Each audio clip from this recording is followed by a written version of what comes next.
Is it better to live as a reviewer or die as a good man? Let's talk about Shutter Island.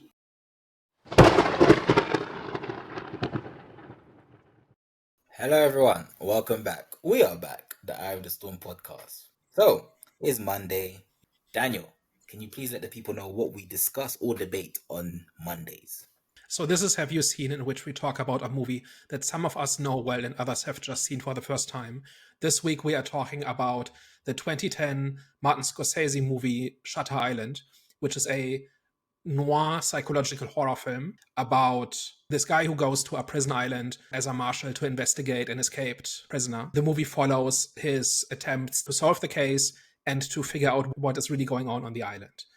So I just saw this movie for the first time, and Hervé, you recommended this one to us. You've seen this one a bunch of times. And Jonathan, you saw it for the first time, right? So for me, this is one of those movies where I'd known about it for a long time, and I've been this close to like watching it on some streamer a bunch of times, and for whatever reason, I never actually made the leap. And so I'd never actually seen it up until now, but I'd always known about it, and I'd always known that there were good actors in it, and it had a good reputation of that. And so when you recommended this for this video and I watched it, within minutes, I was wondering why I'd never actually seen it and why nobody actually recommended it to me, because this is a wonderful movie. Like this look, first of all, from the first minute, you're immediately thrown into the plot. It wastes no time trying to get going and start seeding the mystery. And from the first minute, you start picking up clues of what is going on, and you get a very clear idea of what kind of movie this is going to be and what kind of journey you're going on. And then after that, it's about 2 hours of clues and twists and great performances. And it even has a good ending. So, like, this is definitely one where I had a really good experience. And I'm very surprised that I'd never seen it before. I see Hervé there smiling in the background. He's happy. He's probably happy with his movie recommendation. For me, this one it had a compelling mystery, and I enjoyed the investigation of the missing patient. I think that kind of added, not even kind of, it did add to the atmosphere and the tension, revolving around the island and the question, which was what the hell was happening on the island, because it got to the point where I was like, what the hell was actually happening on the island? Now, what I will say was, I do think it was a predictable twist, and they were a bit over reliant on like psychological tropes. However, I think it was the performance and just like the structure of the film and just how the way that the investigation was taking place, and like just seeing Leonardo DiCaprio's character break down. It's like you could see him breaking down. You like experiencing it and you can feel it at the same time. I think a mixture of that is what made me forgive the criticism that I have of the film, like as a performance level, and just kind of like being engulfed in his character, and just also wondering what the hell is actually going on in that island is what made me enjoy my experience with this film. So overall, I had a good time. So, Harvey, what made you? I'm assuming you like this movie, otherwise you wouldn't have recommended it. So, what was it that made you pick this one?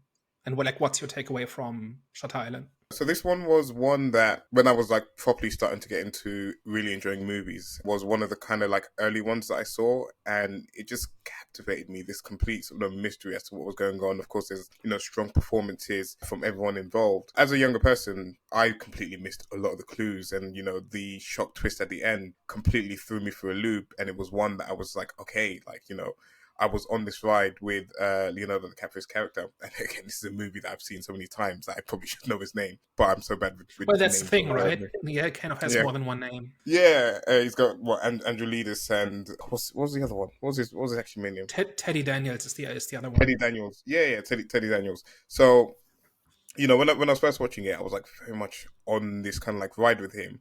But then on subsequent viewings, once you actually understand what the mystery is and when you actually understand what the twist is, it just gives the movie a complete different look, and you kind of start to see how everything's pieced together. And again, having rewatched it recently, I was just picking up on all the subtleties in the movie that suggests that sort of give clues to the audience as to what's actually going on. So I was very curious to understand from you guys' perspective, as a first-time viewer, at what point did the mystery become apparent to you? Was it something at the end, or was it maybe like halfway through? At what point were you kind of starting to piece together, okay, maybe his character is actually a patient and isn't actually a U.S. Marshal?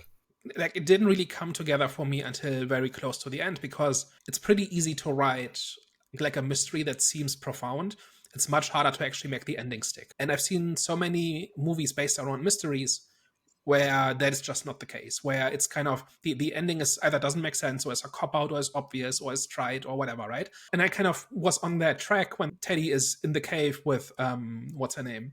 Rachel Right. 2, Yeah. is it, right? Like that's Mhm. where the supposedly escaped scientist or doctor who just explains everything to him about how this is like an attempt by the US to catch up with like the North Koreans and the Soviets in mind control experiments and whatever. And once we are launching into that, I kind of had this kind of like my heart sank a little bit. Oh no, is it one of those? Is it gonna be like conspiracy mongering? Is it kind of mystery mongering?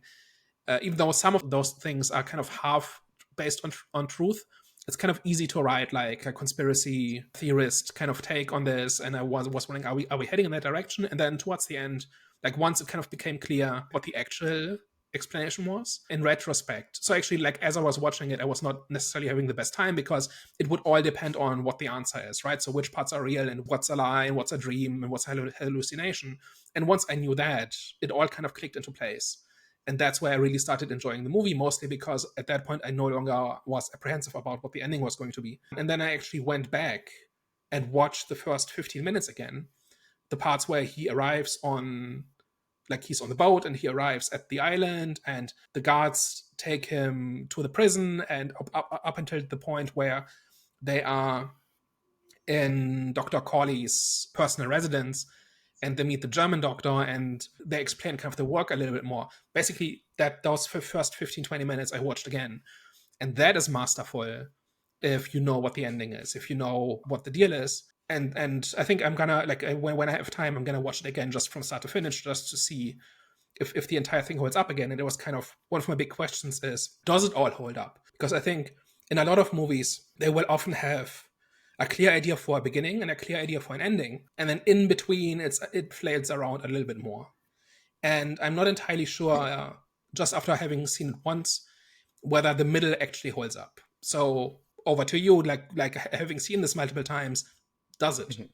For me, sorry. Actually, before we kind of get to that, Jonathan, I think you wanted to mention about the twist because you actually did say that you found it predictable. So I kind of curious to hear your take, and then we can kind of like double back on to the middle portion of it and if it holds up. So what I will say, the first half, one might say might sound a bit contradicting because the first half I was immersed with the experience, as in like it was really good because like the way that they played with the nature of reality made me think is some supernatural business going on here, which was really good. So because that's the fact that I'm thinking of if some supernatural forces at play, that's where I'm like, oh, okay, so they, the story, it was told well enough. You know what I'm saying, and the mystery was delivered well enough.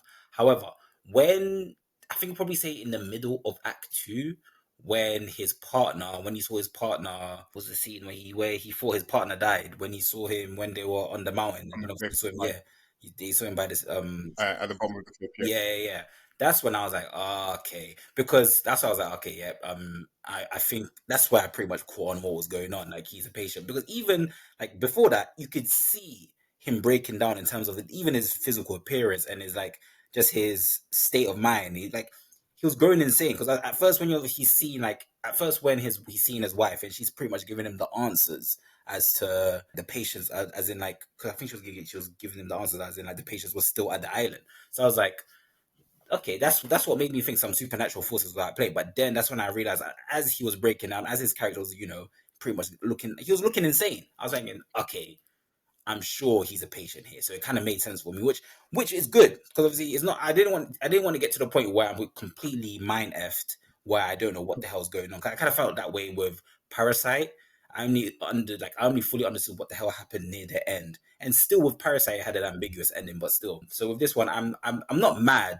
I shouldn't say it was predictable, but I'm not as mad at the fact that it was easier, that I caught on quicker than I thought I was gonna catch on, because I think it was a good balance. But yeah, I really liked how they played with obviously the theme of the nature of reality. Yeah, that was really good. So kind of to go back to what Daniel was saying about does the middle portion hold up? For me, it very much does so. So everything that they're masterfully crafting in the first 20 minutes of the movie, it's exactly that same movie all throughout. And there's like so much clues, so much subtleties.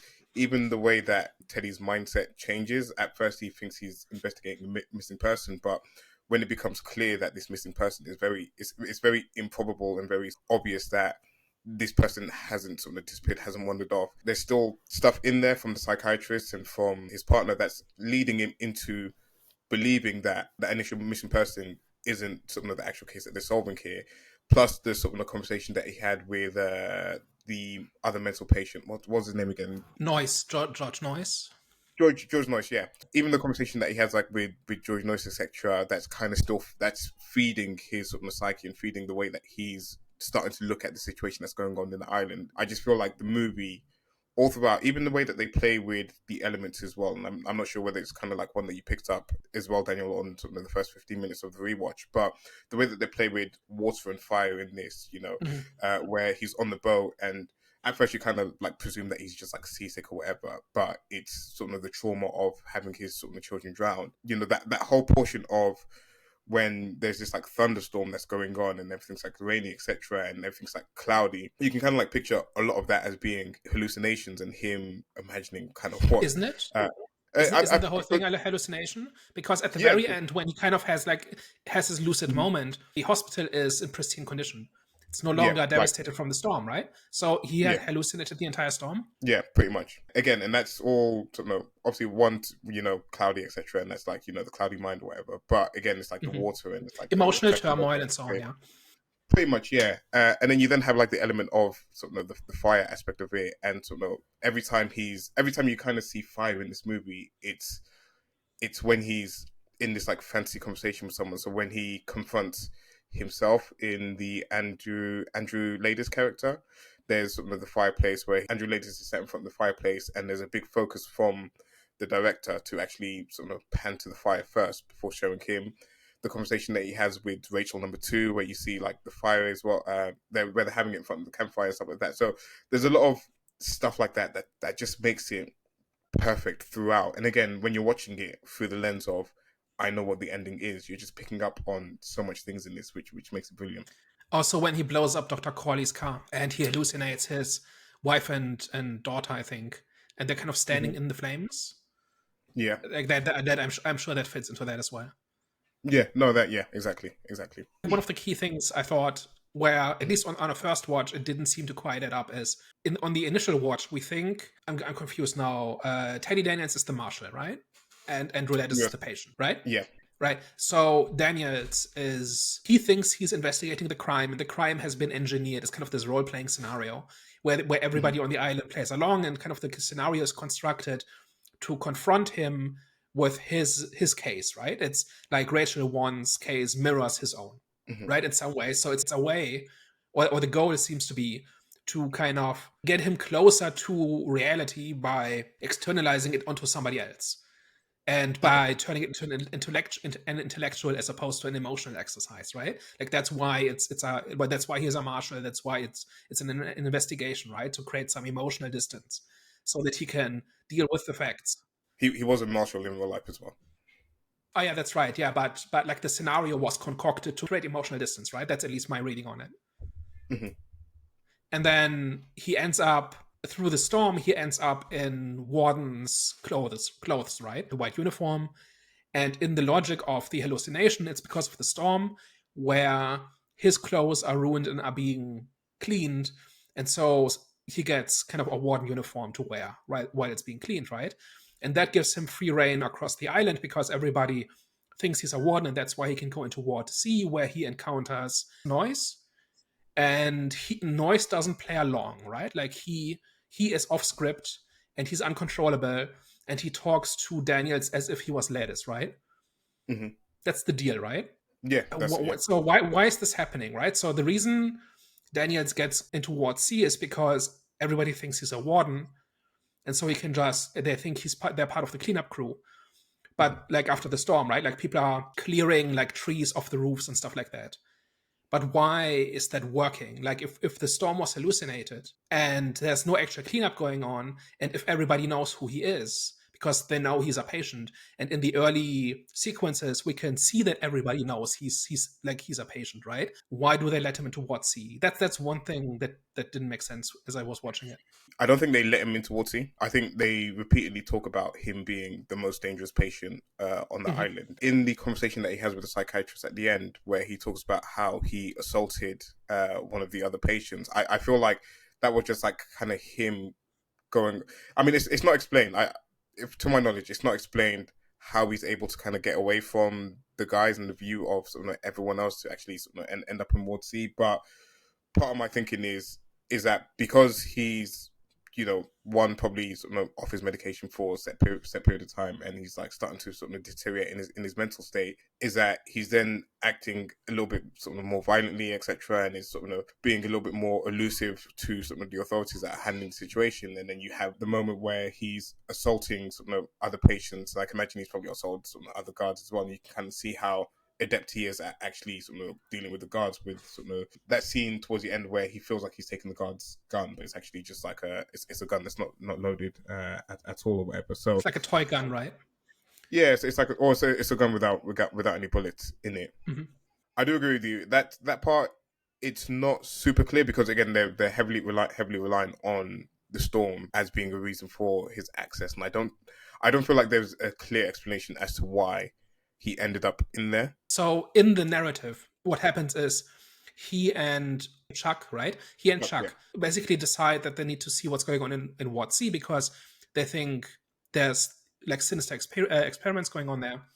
And so they walk into Ward C kind of pretending to be part of the cleanup crew. They encounter a guard, and the guard basically tells them, you know, watch out, we haven't caught all the violent patients yet. But, you know, he lets them in because he thinks they are there to help clean up. So that's kind of the part where I'm a little bit confused as to what is reality and what is hallucination. Because if the storm never happened, if that is just an expression of Teddy's like emotional state, what do the other people see when he tries to get into Ward C? Does he actually just sneak past them and they just lose track of him for a minute? But that's not what happens in the hallucination, right? And generally when he interacts with people, it seems to be real, in the sense that what they say is part of the act and part of the script. I don't know, that's like just one thing I'm not entirely sure on if that actually works, and maybe if I watch it again, it'll make sense. But that's kind of what I mean. I didn't question it, but like now you say it, and I'm like trying to like rethink it through. And I wasn't questioning it in the moment, because the narrative as we're seeing it makes sense, right? But if the storm was never real, and if the cleanup was never real, why is he allowed to move so freely, right?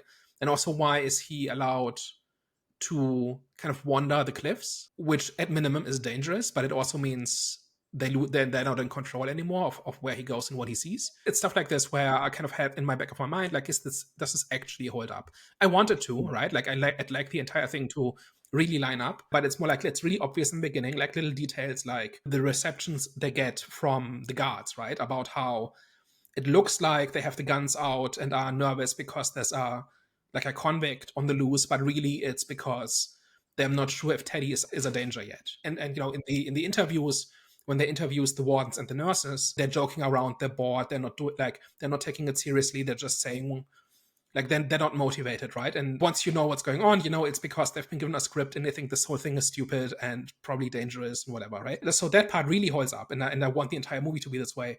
Just not entirely sure about the part in the middle, because so much hinges on Teddy going off on his own and like doing random, like reacting impulsively and like going rogue essentially. Yeah, you can kind of link it to, and this is kind of more a reach than anything, but in this movie you have the whole debate about sort of how to deal with mental health issues within people, and you know, whether they are a danger, whether, you know, they kind of like should be treated through medications and, you know, other procedures, or whether they should, you know, try to be rehabilitated. And I feel like in this you kind of saw, you know, two extremes of it. You saw the extreme of the lobotomy, and you know, you have the first woman at the start of the movie who's had a lobotomy, who just looks completely sort of deranged. The woman that puts her sort of fingers to her lips at the start of the movie. I don't know if you remember her, but I remember her. I didn't pick up that she had a lobotomy. Yeah, because so like when I picture like somebody who's had a lobotomy, like they're basically passive, like just staring into space and basically not like not functioning, and she seemed to be functioning. She was gardening and she was interacting with him. So why do you think she had a lobotomy? Because of the hair, like the hair, she had like the shaved hair, etc., whatever, which kind of screamed that she had the procedure done, and you can just kind of like see that she was. I like. So I'm not too super familiar with lobotomies and what it does to the patient afterwards, but what it seemed like to me was that compared to most of the other people on there, and I know it's a mental health hospital, but she seemed like she wasn't completely there. It seemed like she like the person that she once was completely gone, whether she was like insane or not or whatever. Like, and if you compare it to other people in the mental health institute that they were in, she just seemed completely like far gone, as in like there was nothing there, like there was no soul or anything like that within her, is what it seemed like. She just came across as like an extreme case in the hospital, but I'm not sure about that. Yeah, which fair. Essentially, just kind of like going back to my point, is that I feel like part of the sort of underlying themes and sort of the narrative that was in this movie was the two extreme cases of how to deal with mental health issues, mental illnesses, and of course, again, we were kind of like talking about the lobotomy and that sort of going down more extreme routes. And it feels like with the psychiatrist in this, anyways, I can't remember his name, or whatever, but with him, it seemed like he was trying to go the extreme other way in terms of like trying to rehabilitate, but trying to do it through any means necessary, and if it meant allowing him to live out his fantasy. Of course, there was like restriction. There was safeguards in certain places, but it seemed like he had not complete free reign, but he was open to really follow through with his fantasy, because again, he was against him having a lobotomy, or against the extreme measures that other psychiatrists were using in there, and he really wanted his way to work, and it seemed like, or in the conversation they had 9 months ago, he thought he had a breakthrough, but he completely regressed, and this was like the last chance for him to be able to actually sort of save him from getting a lobotomy. So he was just kind of doing what he could, as much as he could, to try and sort of help him live out this narrative, to then try to rehabilitate him. But he's trying to find a third way, right? Because in this time and place, the alternatives are lobotomy or drugs. And he thinks the lobotomy is barbaric and outdated, and he thinks the drugs are overused. They kind of like a sledgehammer to kind of make patients comply, but they don't actually cure anybody. And so he's trying to prove that that there's a third way, and that one is like the role-playing therapy, right? If you can get patients to confront their trauma or whatever it is that's causing them issues, you can help them work through it, and that will cure them. Like, that's what he's trying to prove. And he's kind of running out of time, right? He's tried this in the past, and he's not. It's seemingly, at least from what I picked up, he's had kind of mixed results, and especially like Teddy specifically seems to keep making progress, and then he regresses, and then he makes progress again. It doesn't seem to be really working, but he's like, Teddy is kind of his like last attempt at proving his thesis, essentially, right? That this is the better way. And that's why they go through these extreme machinations of creating this massive role-playing scenario.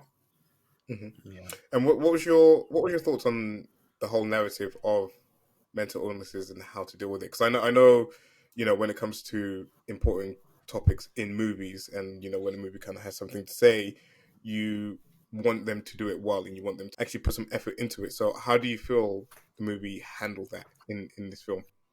I think the main message behind it was facing the truth. That was definitely conveyed, and the way that it was conveyed, mainly with the ending when Teddy said what happened.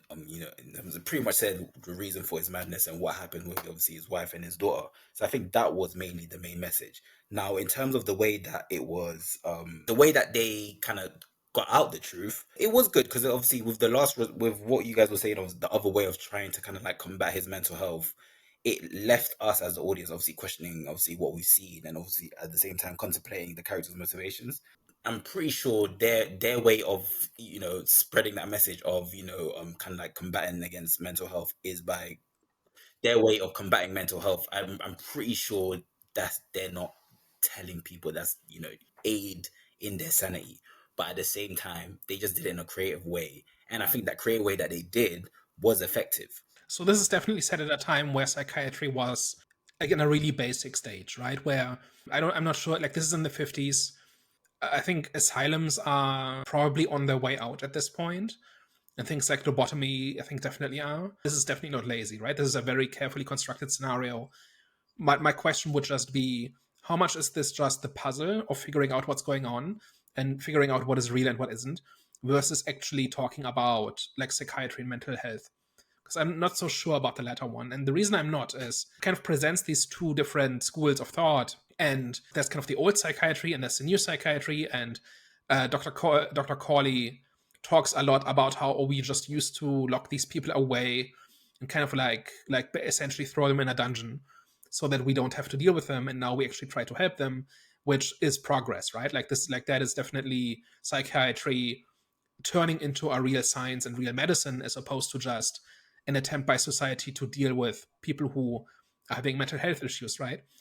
And who might be dangerous as a result, or who might just like who cannot function on their own, right? I'm not sure that the kind of the conclusion of the movie really touches on that necessarily, especially when Teddy like the role playing therapy ends up working, right? Teddy kind of works through it, but he realizes that like this is his quote about it's better to die as a monster than to live as a good what's the quote? Is it better to live as a monster or to die as a good man? Which basically says his choice, like he is now maybe not cured, but he's himself now, and he has confronted his actions in the past, which was to kill his family as a result of his wife having killed their children, because she had untreated problems, and he cannot live with the knowledge of what he has done, and so he pretends that he is relapsing so that he gets lobotomized. Right, that's kind of the ending, and he does it on purpose. Right, in the end, Dr. Corley's method have worked, and they've worked so far, like so well, that Teddy basically has come to realize what the truth is, and he can't handle it, and so he chooses to forget, like through the lobotomy. Right. Oh crap! If we're saying this entire thing is kind of a discussion of the state of psychiatry and how society should treat people who have mental health issues, I'm not sure how that maps. Maybe it does. Maybe if I watch it again or twice, maybe it will fall into place.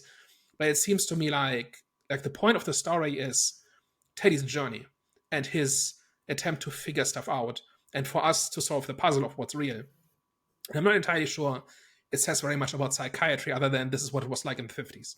I do feel like, and I agree with you with the ending aspect of it, but I do feel like there's small commentary within there, not too much, but just kind of like enough for you to, have a little bit more of a better understanding on mental illnesses, because, when you have Teddy interviewing the other patients that are in this institute, there's quite a range of them. So you have one that seems like quite far gone, super delusional, talking about this woman or whatever, like whether she wanted him or not, and he's like completely deranged. And then you have the woman who seems pretty normal. Seems like she's fully functioning. You wouldn't even question if she had any mental illnesses. But then she kind of like talks about how she asked her husband or something like that. I can't remember what she said about her husband, but she basically said that she cracked in that one moment. But apart from that, she's like pretty normal. And then later on in the movie, they talk about how I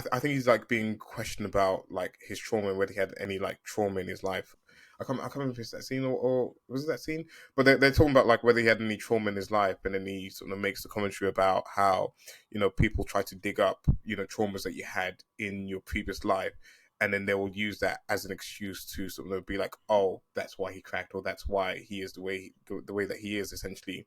And but that's essentially his fantasy, right? When he talks to Rachel too, and she essentially Yeah. says the conspiracy goes so deep that they can hang you with your attempt. Like they can destroy anybody because anybody can be pathologized. Pretty much, yeah. But that's in his head, right?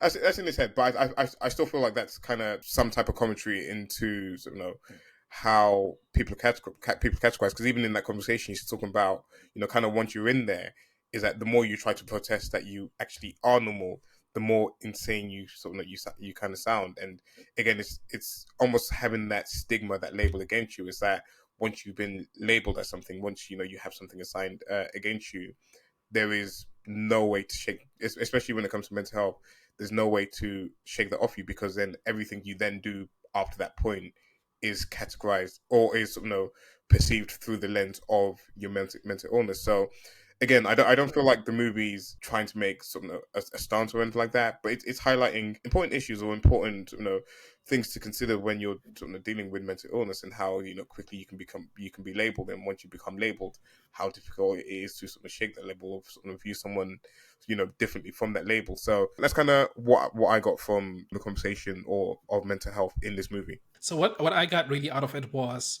we are seeing a society that has recognized mental health as an issue and wants to help, but doesn't know how. Like, they've tried a bunch of things and nothing has really worked. And the best strategy they have is to kind of drug people so that they don't harm anybody, right? That's kind of the state of the art in the 50s. And we're looking at this 70 years later, and like that kind of seems to be where they're at this point. And then people like Corley, who wish they could do better, but they can't because they lived too early, right? Like, if they lived 50 years later, they would have much better tools and they could help more people, right? But now they kind of have to watch themselves fail and watch their patients fail, because they can realize the problem, but they don't have a solution yet. Making it like a prison island kind of also is this whole idea of just locking away ill people as opposed to actually helping them, right? Like, they try to help in this case, but like, there's a reason why it's on the island, like it's out of sight. Society as a whole doesn't have to deal with them, stuff like that. I also think that's kind of why it's set in the 50s, because if you said it earlier, then society is at a place where they don't really recognize that this is a health issue that requires treatment. And if you said it later, then the psychiatrists or psychiatry is more advanced and has more solutions and more tools. So we're kind of at this point where we've recognized the problem and we've yet to come up with good solutions. It's kind of what I took away from it. Yeah. And caught in the middle of that is people like Teddy, who, if he lived today, would probably have a much better chance. And you've got people like Dolores who get no help at all, because like they just have to suffer in silence, and then one day they drown their children, right? Like Dolores never had a chance. And again, if she lived today, like, the odds would be much better. Depending, because again, a lot of what failed her was her husband, was Teddy or Andrew Ladis in this, because he kind of ignored the problem. Thought, oh, instead of living in the city, why don't we have this house by the lake, and maybe that will make you feel better, and maybe that will kind of change the way you feel. So, but that was an attempt to help, right? It was an attempt to help, but it was a little bit more. It was like the common way. I'd say that's definitely highlighting that is like the common theme of like someone's downfall when it comes to mental health, is that people try. I see this a lot in movies. I see this even a lot in real life. They think if they move them out of the negative environment into a new environment, that's gonna kind of like heal or solve the problem. But in reality, it's not. So it's also the best solution that Teddy had at that point, right? Yeah. What else? Yeah. What was he supposed to do, right? But also, society does not like there's no, like, first of all, he's traveling a lot, right, for his work, because he's a marshal, and then the rest of society also does not help because they don't know to help. Did you also, right? So I was gonna say, Dan, did you mention that the view on psychology back in the day, in terms of like what their view on therapy? Did you mention that just a second ago? Okay, yeah. Cool. Well, if you go much further, like further into the past, the solution was basically lock people up. Yeah, okay. Just remove them from society.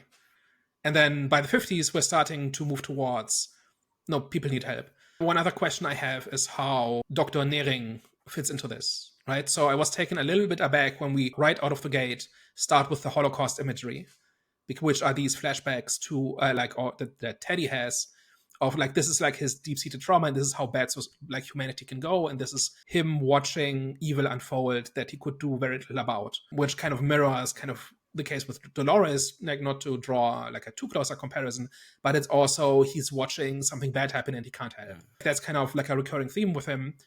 And then he encounters a German doctor who triggers these traumatic flashbacks to Dachau, to the death camp. So my question would be, how does it fit into the story? How does it fit into the themes? And why did they keep confronting him with a German doctor? I think one of the ways that it made it relatable, relating to the theme, was it was trying to show his capabilities, especially with how he killed his wife at the end. Even though I get it, like, she pretty much asked him to kind of like release her from the world, i.e. kill me. But at the same time, like with me, when I saw that scene, I was thinking to myself, okay, it makes sense why he did what he did. It, like, there's like underlying anger and revenge at the same time, even though it's not like out there. It was definitely something which you like someone would say, okay, that's a reasonable point to make because she just murdered the kids. However, thinking back at what he experienced and what he done, like, especially the scene where he was, I don't, the soldiers that he killed, they were Nazi soldiers. What happened was when Dachau was liberated, this is in history, the Americans rounded up the German guards who had surrendered and they killed them all because they couldn't, like, it was so overwhelming and they had to do something, and this is what they could do. Apparently, Teddy was part of that. He was part of that squad of American soldiers who liberated the camp and who executed the guards who had surrendered. And Dr. Corley even questions where he says, well, you may or may not have actually done this, which I'm not entirely sure if there's a point to that because it's historical fact that this happened. And whether Teddy was physically the one pulling the trigger is not even that important to that. So that's what that was. But for me, I think it kind of reinforces the statement that he made about him being dangerous because he's been exposed to violence and murder, and obviously he was partaking in it as well. So I think with the ending when he killed his wife, that was kind of like the cementing to that point. Of course, as well as other reasons why there are other reasons why those flashbacks were happening in terms of like his role within the army. However, for me, I think one of the main ones was just reinforcing him being dangerous and obviously him having like a lot of underlying issues, which is, I don't think this was actually a theme which was so I don't think anger and revenge was a theme which was kind of like put out there. However, for me, that was definitely like a theme that I caught on, especially near the end. Well, I mean, I think it's pretty clear why the Dachau scenes are in this, because that is, first of all, a trauma that's sitting in Teddy and he's not been able to deal with it, right? Because how would he? And then, like, his solution to that is violence, right? Because, like, that's the only thing he can do. And then the same dynamic plays out again with his wife, where he finds her having killed her children, and then the only thing he can do is kill her. Because what else is he gonna do? Like, he can't bring the children back, and he couldn't have stopped it, right? So this dynamic is playing out again, and then that kind of like when he's in the hospital, like, he's again acting out violently, right, to right the wrong that has already happened. So this is kind of a cycle that keeps repeating. But my question was more about what's the function of the German doctor, who was part of this, right, and is now having a cushy job in America, who knows what, right? Like, at this point, the like in Teddy's mind, who knows what's happening in this hospital? He's trying to uncover the sinister conspiracy, and there's a German doctor who may or may not have been involved in the experiments in the death camps and whatever else. Like why put him there? Why make that doctor German? What's his role in Teddy's arc? So there's a few things here. So one, when we first meet the Doctor, there's the vinyl recording playing in the background, and that's a song that's familiar to Teddy because I believe it's kind of one that puts him back into where he was at when the war was happening and that in the concentration camp, essentially. Isn't that the song that played in the officer, like in the commander's office after, as he was bleeding out? Is that not the same song? Yeah, I believe so. If I remember correctly, I believe so. Yeah. So that essentially is already like for Teddy. Like, again, Teddy thinks that he's this U.S. Marshal or whatever, but all the while that he's kind of like in this experiment. And the German doctor, for one, is the opposing view to the psychiatrist in terms of he kind of believes in the lobotomy and the dealing with violent patients, etc. In that scene, you can kind of like, if you watch it back, you'll kind of see him probing Teddy and asking more psychological or therapeutical questions to him in that particular scene. You can kind of see that there's a point where he's like pushing a little bit too far, and Chuck's character gets a little bit uncomfortable with how far he's pushing because they're not trying to break Ted's false reality that he's living in. And there's also another scene that kind of shows that he's not really part of the experiment, or doesn't really believe in the experiment that they're doing for Teddy, and that's when he bursts into the meeting that they're having amongst all the other physicians. And I think he makes a comment about like, oh, he doesn't have time for this at the moment. Like, he was like, what's he doing here? He doesn't have time for this or whatever. But Teddy just kind of like burst in. Isn't he the one advocating for restraining the patients? And they talk about the chances that they will drown. And they're basically weighing all the patients drowning versus the patients getting free and hurting more people. and Pretty much, yeah. the Dr. Naring advocates for just restrain them and hope it works out. Yeah, pretty much. So he was just kind of not the evil view, because again, for the time, that's kind of mostly what they knew. But he was literally just, I wouldn't say literally just, but he seemed to be the voice on the opposite side of what the psychiatrist was trying to do, in sort of the way that they were trying to rehabilitate sort of Teddy in this. I don't know the significance of him being German. Of course, there's the ties to sort of Teddy's past, in the wartime, but I don't know how significant it is for sort of the major sort of plot points of the movie. Yeah, like it does seem to connect to Teddy's trauma, right? And then my question would be, if you're engineering this role-playing scenario, maybe don't have him interact with the German Nazi doctor. Like that seems to be an additional stressor. It's an additional stressor, and you can see in that scene when they're first conversating. When you watch it back, you'll see Chuck's face or Dr. Sheehan. You'll see his face, and you'll see that he's kind of like not wheezing a little bit, but he's like, you're pushing a little bit too far with the questioning that you're going down. But in that scene, you'll also see how he's trying to talk through Teddy's trauma and talk through Teddy's past and talk through, when having a conversation about sort of violence, etc. And Teddy and Chuck being sort of men of violence, etc. It just seems like he's just kind of doing and acting the way that he just knows how. Yeah, I definitely do get this whole thing about Corley like seeing patients as people who need help, and Naring as seeing patients as problems that need to be fixed. Right, those are kind of like the different schools of thought within psychiatry. Maybe at this point, I was just thinking more about like the writers didn't have to make him German. Right, he could have just been another doctor who's maybe a bit more hardline or a bit more results oriented, as opposed to trying everything to help. Right, like it just seems deliberate. It's just what I'm saying. Yeah, and again, it's more. It's kind of like more helping Teddy through sort of his therapy, and sort of helping him link his past to sort of the present crime that he committed, and obviously the crime that his wife committed and stuff like that. And you can see it. And again, we touched on the parallels between, what he saw on the concentration camp compared to, what his wife did and how he had to react to it, and sort of his actions behind it. So you did mention about the ending, and correct me, like stop me if I'm like kind of like repeating, or we're like gonna have another conversation that kind of like goes in circles. But what was it about the ending that made you satisfied with the movie? First of all, it's not a cliche ending. Like this is not just the evil psychiatry conspiracy, and it's also not just everything is a lie, right? Or it's just all a dream. Like this could have ended with him just sitting in a cell, like with a straitjacket, having hallucinated the entire thing or something, right? Like there are worse ways of ending the story. And this idea that the therapy works, and then he comes to the conclusion that it shouldn't have, and he willingly and knowingly opts for the lobotomy. That's at least interesting. That at least makes me go, okay, let me think about this for a minute, because it's not necessarily a happy ending, and it's not necessarily like a tragic ending. Like it is tragic for Teddy, but it's not like the bad ending. That's what I'm saying.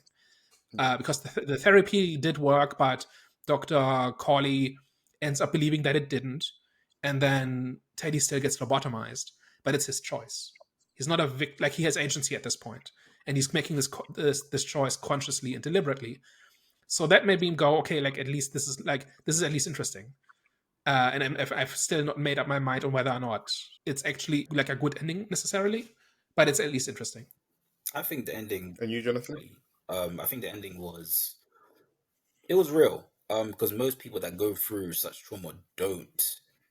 It's not that they don't recover, but they generally don't end up recovering because of that reason. Is because they don't want to move on, because obviously of because whatever affected them, the mark that was left on them with whatever traumatized them. Do you know what I'm saying? It could have been obviously the loss of a loved one or whatever. So I think, of course, it wasn't a good ending. However, it was a real ending. The realism in it tells like that's how it is for most people that are dealing with mental health issues. So for me, it was just the realness of the ending.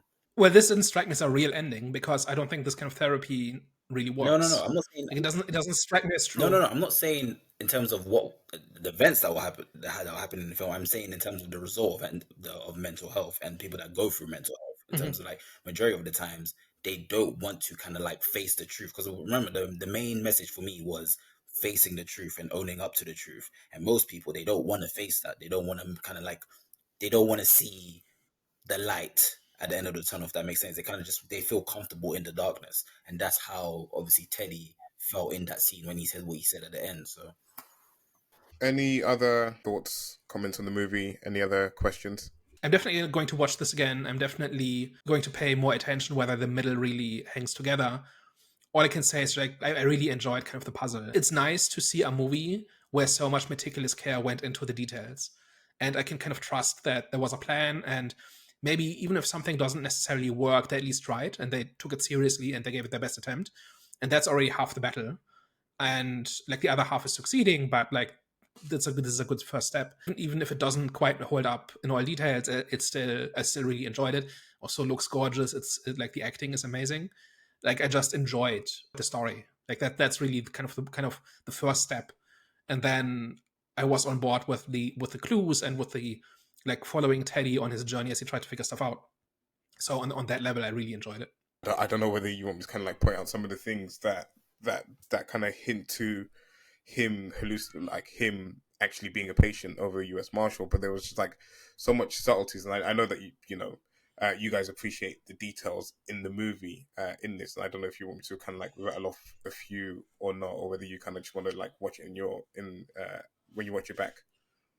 No, absolutely. Let's hear it. Yeah, so I mean, I think like you mentioned again, the first telltale sign in this film was when he meets Chuck for the first time, and he's meeting him for the first time on the ferry, and I think that's like the immediate clue on this as to something's not quite right, because you would have thought that they'd met on the dock or met prior to getting on the boat. The other thing which is pretty funny is that when you watch it back, you'll see that Teddy's clothes doesn't actually fit him because he's a patient, and they've kind of like just chucked the clothes onto him. And you see everyone else has fitted suits, everyone else that has stuff that fit them, and he's just in these kind of oversized clothes, which is pretty funny. Another one is that he never has a cigarette, and someone's always giving it to him, and someone always has to light a cigarette for him, and that's because, of course, he's a patient. They wouldn't have him dealing with fire, etc. And one actually very clever one was, and it's a very subtle one, but in the interrogation scene when he's interrogating the patient, when it's Teddy interrogating the patient, you'll see a guard standing behind him. Whereas when it's Chuck interviewing the patient, there is no guard behind him. And that's because Teddy is dangerous and Chuck is Dr. Sheehan, who they all know. So there's just like lots of very, very clever details like that sprinkled throughout the whole movie, which just makes it brilliant to watch when you're watching it back a second time around. One I really liked is when they and I picked this up on the second viewing, when they hand over their guns and Teddy hands it over like in a fluid motion because he's a real marshal, and Chuck fumbles with the weapon because he's not used to carrying guns. That's a nice one. Yeah, he just fumbles it, and like it's awkward, and that's because he's not used to it, right? Another thing is one thing I really like in the opening sequence is when they arrive at the gate and they get this frosty reception from the guards. I always like it when you realize that clearly something is going on here, but you don't know what. But the surface level still makes sense. So this whole idea that the prison guards don't want the marshals to be there, and they're on the edge because there's a patient running around, like a violent patient running around, like that all makes sense. And them like even kind of pulling out like regulation to make them hand in their weapons, that all makes sense, right? But it's still slightly off, and mostly because of how nervous the guards are. It makes some amount of like enough sense in the moment, and then it gets this additional layer when you find out what's actually going on. So it's definitely lots of stuff like that going on. for me, it was the unsettling behavior from the staff when he was asking everyone the questions and they were just being know-it-alls and just rude to him. From obviously watching it back now, it was like, okay, that kind of makes sense. It's like they don't intentionally treat him as a joke, but it's because they know he's a madman. So they're like, do you know what I'm saying? It's like these are like obvious things which the basic sane man would know, obviously, because he's insane. It's just like the way that they were responding to him, it just kind of like makes sense now. It's like they're not even like, he's not even a believable, that they don't even believe. I don't know how, like they wouldn't act like this with an actual, what was he, a police investigator or whatever? So U.S. Marshal. Marshal, yeah. So the way that they were acting with him, I was like, what the hell? Like this guy could just like, I don't know if by law he could arrest them, but I'm saying like the way that they're interacting with this guy, you wouldn't expect anyone else to interact with a federal marshal like this. So that's where I was like, okay, there's something booky with this island and just the staff in this place. So it's all of those details where I said, okay, this is all deliberate. This is something you can figure out. Like that's the part I think that really caught my interest. Where I said, okay, there's lots of weird stuff going on here. It will fall into place. And I think for the most part it did. I actually need to look into the whole Unit C or Ward C or whatever, because I never questioned. Yeah. I've watched it so many times and I've never questioned it. But now that you've mentioned it, it's like, okay, no, the movie has to make sense on that point. And I hope it does. Because it would just elevate the movie even more. Like for me, I hold this in super high regards. It's one of my favorites, and I always recommend it to people. So, yeah, I hope it does. And this is why the details matter, right? Like that's why you put in effort into your script, and that is why you really work on making it all fit together to achieve the effect you want it to have, right? You can't just in the hands of a less detail-oriented director, this would have not worked. This really needs to be approached like a puzzle piece, right? Or like a puzzle with many pieces. Yeah, no, for sure. Okay, well, guys, thank you very much for tuning into today's discussion. If you got to this part of the episode, thank you very much for working with us. Hope you enjoyed everything you heard. If you did, tell a friend. And of course, if you didn't enjoy what you heard and you hated this whole discussion and you thought we were chatting just a bunch of nonsense, tell an enemy. We are the Eye of the Storm podcast. All right, guys, you heard it here first. We will catch you next week. Au revoir. Ciao. Bye-bye.